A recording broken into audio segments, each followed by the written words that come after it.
धीरे क्यों कुरूप दिखने लगते हैं हम। दोस्तों, कभी आपने सोचा है कि धीरे धीरे या जैसे समय बीतता जाता है वैसे वैसे हमारा रूप खराब होता जाता है, हम कुरूप दिखने लगते हैं। दोस्तों, आज हम बात करने वाले हैं कि हम धीरे धीरे आखिर कुरूप क्यों दिखने लगते हैं। एक पागल आदमी था। वह अपने को बहुत सुंदर समझता था, जैसे कि सभी पागल समझते हैं। वैसे उसे लगता था कि पृथ्वी पर उसके जैसा रूपवान इंसान दूसरा कोई है ही नहीं। स्वयं को इतना रूपवान समझने के बावजूद भी वह व्यक्ति कभी आईना नहीं देखता था। उसे आईने से डर लगता था, इतना डर कि कभी भूले से कोई उसके सामने अगर आईना लिए नजर भी आ जाए तो वह उसका आईना तोड़ देता था। लोग उसे झगड़ते, मार पीट भी उसकी हो जाती थी। एक भले इंसान को लगा कि शायद इस व्यक्ति का जीवन बर्बाद होने के पीछे हो ना हो आईना जरूर कोई कारण रहा होगा, तभी तो वो इतना चिढ़ता है आईने से। उसने पागल से एक दिन पूछ ही लिया, तुम्हें आईने से इतनी नफरत क्यों है? पागल ने उत्तर दिया, मैं अपूर्व सुंदर हूँ, मेरी सुंदरता का कोई मुकाबला ही नहीं है और ना ही कोई मुकाबला कर सकता है। पर ये आईना ही कुछ गड़बड़ है, ये मुझे बस कुरूप बना देता है और मुझे कुरूप दिखता हूँ मैं इसमें। जब मैं इसमें अपनी छवि को देखता हूँ तो मैं उतना सुंदर नहीं दिखता जितना मैं सुंदर हूँ।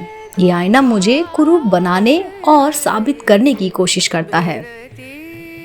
मैं किसी आईने को बर्दाश्त नहीं करूंगा। मैं संसार के सारे आईने तोड़ दूंगा।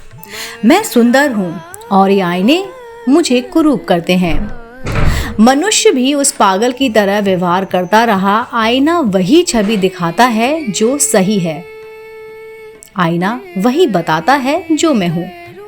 आईने के पास कोई कारण ही नहीं है कि वह किसी को कुरूप कर दे। बजाय अपनी वास्तविक छवि को देखकर स्वीकार करने के हम आईना तोड़ने लगते हैं। जो लोग संसार को छोड़कर भाग जाने को आतुर होते हैं, वे और कोई नहीं आईने को तोड़ने वाले लोग हैं। अगर संसार सुखद मालूम पड़ता है तो हमें यह याद रखना होगा कि संसार एक दर्पण है, इससे ज्यादा कुछ नहीं। हमें वही दिखाई पड़ता है जो हम हैं, हमारी असलियत। जब हम सुख के जीवन में होते हैं तो हर जगह हमें उमंग तरंग दिखाई देता है। हम अपने में मस्त रहते हैं। लगता है इस संसार में सब और सुख है। किसी को कष्ट में सहानुभूति नहीं रखते। अपनी खुशी में हम इतना डूब चुके होते हैं कि हमें कोई फर्क नहीं पड़ता कि कौन सुखी है या फिर कौन दुखी है। समय तो करवट लेगा ही। जिस खोखले तर्कों की आड़ में आप संसार के साथ जैसा व्यवहार कर रहे थे, वही तर्क इस बार दूसरे इस्तेमाल कर रहे होते हैं तो आपको सब बिखरा हुआ और बिखरता हुआ लगता है। चिंता ना करें, कल उस व्यक्ति के साथ कोई तीसरा व्यक्ति उसी तर्क का सहारा लेकर पीड़ित करेगा। यही कर्म चलता रहेगा। ऐसे में निराशा के अलावा कोई और अपेक्षा रखना उचित नहीं।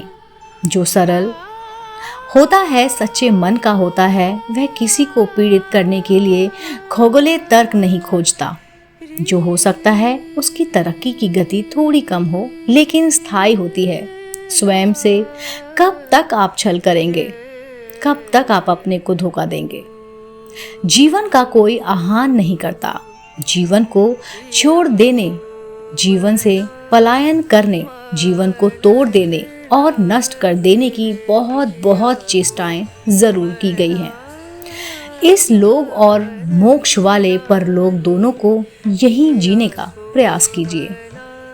स्वर्ग की जो कल्पना करके मन में आती है, उसकी बंदिशें तो तभी हो सकते हैं जब आप अपने देवतत्व आए, अपने अंदर देवतत्व का भाव लाएं और अच्छा करें, दूसरों को खुश रखें। लालच, घृणा, कपट, हिंसा, मोह, इससे जरा सी भी दूरी बनाने का प्रयास करके तो देखिए। इस प्रयास के दौरान ही आपको सुखद अनुभूति होने लगेगी, संतोष की अनुभूति। यही तो देवतत्व है। दोस्तों, उम्मीद करती हूँ आपको मेरे द्वारा सुनाई गई ये कहानी एक पागल आदमी की ज़रूर पसंद आई होगी। दोस्तों, इस कहानी से आपने क्या सीखा, आप मुझे कमेंट करके ज़रूर बताइएगा। मैं आपको मिलती हूँ जल्द ही इसी चैनल पर नई रोचक जानकारी और कहानियों के साथ। आप देख रहे थे आपका अपना पसंदीदा YouTube चैनल आध्यात्मिक कहानियाँ।